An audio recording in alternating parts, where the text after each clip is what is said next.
हम सब victim blaming के बारे में तो जानते ही हैं। जब एक इंसान के साथ कुछ बहुत बुरा हो जाता है और उसकी इस हालत के लिए हम उससे ही जिम्मेदार ठहराते हैं तो उसे विक्टिम ब्लेमिंग कहते हैं। इंडिया में जब कहीं हॉरिबल केस हो जाता है तो आपने काफी लोगों के मुंह से ऐसी बातें जरूर सुनी होगी। आखिर वो लड़की इतनी रात में अकेली बाहर गई ही क्यों, या फिर ऐसे कपड़े पहनोगी तो यही होगा। दुख की बात तो ये है कि ऐसी सोच रखने वाले लोग बॉर्डर्स तक ही सीमित नहीं है। आज हम साउथ कोरिया की एक ऐसी लड़की की कहानी जानेंगे जिसके साथ 40 से भी ज्यादा लोगों ने रेप किया। और शॉकिंग बात तो ये है कि साउथ कोरिया के पुलिस डिपार्टमेंट ने उस बेचारी 14 साल की लड़की को ही ब्लेम किया। उस बेचारी को आखिर में जस्टिस मिली तो सही, but can we really call it that? Today we are gonna talk about famous Miryang gang case.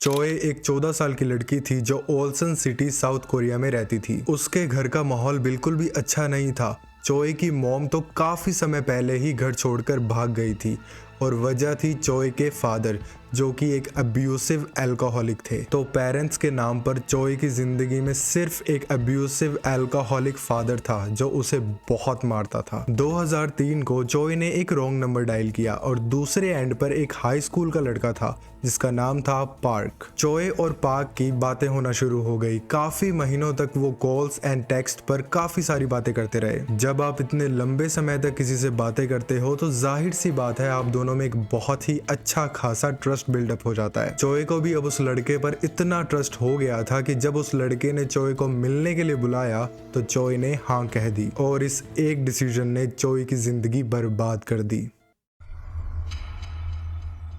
जनवरी 2004 उनकी बात शुरू होने के कुछ ही महीने बाद चोए मियांग नाम के एक शहर में गई जहां वो उस लड़के से मिली। थोड़ी बहुत बातचीत करने के बाद वो लड़का चोए को अपने घर ले गया और घर आने के बाद उसने अपनी ट्रू इंटेंशंस रिवील की। घर के अंदर आते ही उस लड़के ने एक आयरन रोड उठाई और चोए के सर पर दे मारी। चोए बेहोश हो गई और होश में आने के बाद उसे पता चला कि वो लड़का उसे एक मोटेल में ले आया है और उस मोटेल में वो अकेली नहीं थी, उस लड़के ने 10 और लड़कों को इनवाइट कर लिया था। It's impossible to imagine how terrified that 14-year-old girl must be feeling in that situation. उन लड़कों ने बारी बारी से चोए का किया and to make things worse उन्होंने सब कुछ अपने सेल फोन्स पर रिकॉर्ड भी किया। और ये रिकॉर्डिंग्स वो लोग अपने सॉलिड प्लेजर्स के लिए नहीं कर रहे थे, इसलिए कर रहे थे ताकि चोए को ब्लैकमेल करके वो बार बार उसका कर सके। और बिल्कुल ऐसा ही हुआ। आने वाले कुछ महीनों में ये सिचुएशन बहुत वर्स हो गई थी एंड चोए एक लौती लड़की नहीं थी जिसके साथ इन दरिंदों ने ऐसा किया था। उन हाई स्कूल के लड़कों के लिए असॉल्ट एंड अब्यूज कोई नई चीज नहीं थी, उन्होंने पहले भी ये बहुत बार किया था। इनफैक्ट उनका क्रिमिनल रिकॉर्ड भी था। और सिर्फ ये हाई स्कूल ग्रुप ही नहीं, उस टाइम पर साउथ कोरिया की हालत बहुत ही खराब थी। वहाँ बहुत सारी यूथ गैंग्स घूम रही थी जिन्होंने पूरे शहर में आतंक मचा रखा था। From stealing to These gangs caused all kind of chaos to the city। और शॉकिंग बात तो ये है कि ये सब उनके स्कूल्स में भी बहुत प्रेवलेंट था। एक स्कूल टीचर की रिसर्च के अकॉर्डिंग उसके स्कूल के 5% बच्चे किसी ना किसी गैंग का हिस्सा थे जो दूसरे बच्चों को बुली करते थे और लड़कियों को सेक्सुअली वायलेट करते थे। इनफैक्ट सेक्सुअल वायलेंस और एक बहुत ही बड़ी प्रॉब्लम बन चुकी थी उस शहर में। एक हॉरिबल इंसिडेंट में तो एक गैंग एक लड़की को घसीटकर एक सुनसान जगह पे ले गए जहां उन्होंने उसका रेप किया और उसे बहुत मारा पीटा। और इतना ही नहीं, उन्होंने ये सब फिल्म भी किया। उन्होंने उस लड़की से ये भी कहा कि अगर उसने किसी को कुछ भी बताया तो वो उसे जिंदा दफना देंगे। साउथ कोरिया का क्राइम इस लेवल तक पहुंच गया था कि पुलिस और गवर्नमेंट ने ये कहा कि जो भी स्टूडेंट आगे आके अपना क्राइम कन्फेस करेगा वो उसे एमनेस्टी प्रोवाइड करेंगे, जिसका मतलब है या तो उन स्टूडेंट्स को बहुत ही लाइट पनिशमेंट्स मिलेगी या फिर उनके क्राइम्स माफ कर दिए जाएंगे। और इस ऑफर का काफी सारे गैंग मेंबर्स ने फायदा उठाया जिन्होंने ना जाने कितने हॉरिबल क्राइम्स किए थे। वो लड़के चोए को ब्लैकमेल करने लगे कि अगर उसने किसी को कुछ भी बताया तो वो उसकी वीडियो शेयर कर देंगे। चोए इस मोमेंट पे बहुत डर गई थी। She felt helpless and she fail into their trap. पूरे 1 साल तक 40 से भी ज्यादा लड़कों ने ना जाने चोए का कितनी बार स्टार्ट किया और वो बेचारे भी चुपचाप सहन करती रही। पर इतने से उन लड़कों का मन नहीं भरा। उन्होंने चोय को फोर्स किया कि वो अपनी 16 साल की कजन और 13 साल की बहन को लेके आए उनके पास। और सैडली फिर उन लड़कों ने चोय की बहन और कजन के साथ भी वही किया। अब आप लोग सोच रहे होंगे कि इतना सब हो गया तो चोय के पेरेंट्स कहाँ थे, क्यों नहीं उन्होंने इंटरफेयर किया। जैसा कि मैंने पहले भी बताया कि चोय की मॉम तो पहले ही घर छोड़कर भाग गई थी और चोय के डैड से कोई उम्मीद रखना ही बेकार था। इट टर्न्स आउट कि चोय के डैड को उसकी बिल्कुल भी फिक्र नहीं थी और इतना ही नहीं, वो उसे रेगुलर बेसिस पे फिजिकली अब्यूज भी करता था। तो बेसिकली उस गैंग के लड़कों में और चोय के डैड में कोई डिफरेंस नहीं रह गया था। चोय अब ये टॉर्चर सहन नहीं कर पा रही थी और उसे इससे निकलने का और कोई रास्ता नजर नहीं आ रहा था।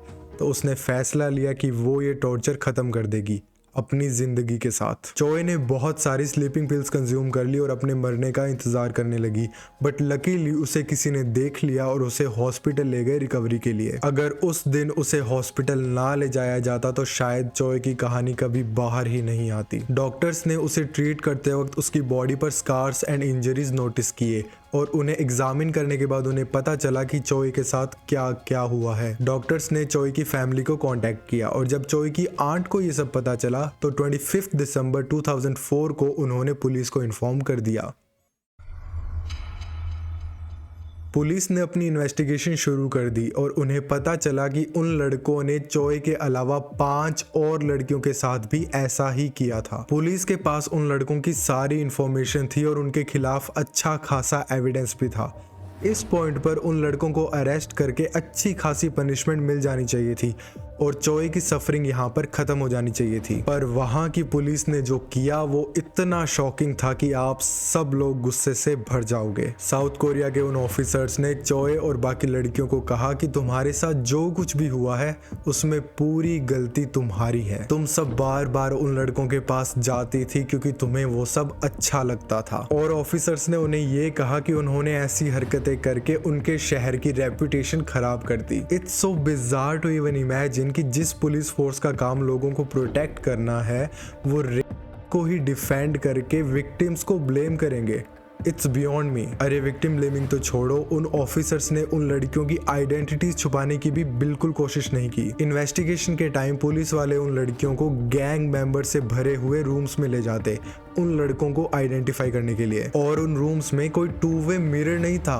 उन लड़कियों को बिल्कुल उन क्रिमिनल्स के सामने ले जाके खड़ा कर दिया जाता वेल लिट रूम्स में। इससे ऑब्वियसली उन लड़कियों की आइडेंटिटीज पब्लिक हो गई और उनको डेथ थ्रेट्स आने लगे।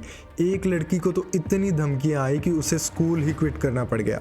जब चोय और बाकी लड़कियों ने एक फीमेल पुलिस ऑफिसर की डिमांड की तो उन्हें साफ मना कर दिया गया, ये कह के कि फीमेल पुलिस ऑफिसर्स इस तरह के केस को हैंडल करने का एक्सपीरियंस नहीं रखती। इस सिचुएशन की आयरनी तो देखिए, मेल पुलिस ऑफिसर्स ऐसा क्लेम करते हैं और उन्होंने खुद इस केस को कितना पुअरली हैंडल किया है। एनीवेज, जब मीडिया और पब्लिक को इस पूरे केस की खबर हुई और उन्हें चोय के मिसट्रीटमेंट के बारे में पता चला तो एक बहुत ही बड़ी कंट्रोवर्सी स्पार्क हो गई। काफी लोग जस्टिस डिमांड करते हुए सड़कों पर उतर आए और मीडिया भी रिपोर्टिंग करने लगी। सबने उन लड़कों के लिए सिवियर पनिशमेंट की डिमांड की और उन ऑफिसर्स के खिलाफ भी स्ट्रिक्ट एक्शंस की जिन्होंने इस केस को हैंडल किया। इतने आउटरेज और बैकलैश को देखने के बाद पुलिस डिपार्टमेंट ने फाइनली पब्लिक से माफी मांगी और उन्होंने इन्वेस्टिगेशन टीम चेंज कर दी फॉर गुड। 1 साल तक चोय को मेंटली एंड फिजिकली अब्यूज किया गया था एंड उसे ट्रीटमेंट की जरूरत थी। फिजिकल इंजरीज तो जल्दी हील हो गई but the mental trauma was far more extensive. चोय को एक साइकियाट्रिक हॉस्पिटल में डाला गया और उस हॉस्पिटल में कुछ ऐसा हुआ which will anger you guys even more.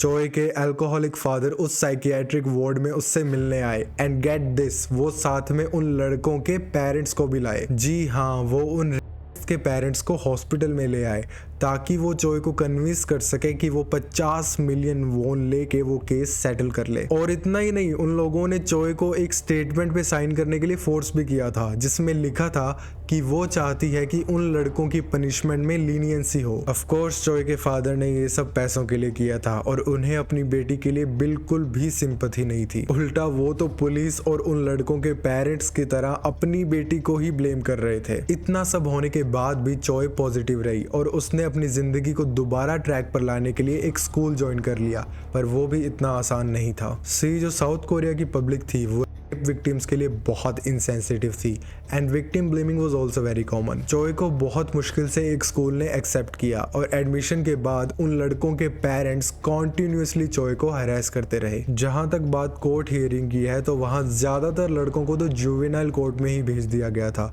और बाकी के 10 लड़कों को एक्चुअल प्रिजन टाइम मिला था 4 साल का, पर बाद में उन 10 लड़कों को भी जुवेनाइल कोर्ट में ही भेज दिया। काफी हैरानी की बात है कि इतने सारे में से किसी को भी प्रॉपर पनिशमेंट नहीं मिली और चोए और कोरिया का जस्टिस सिस्टम एक मजाक बनकर रह गया।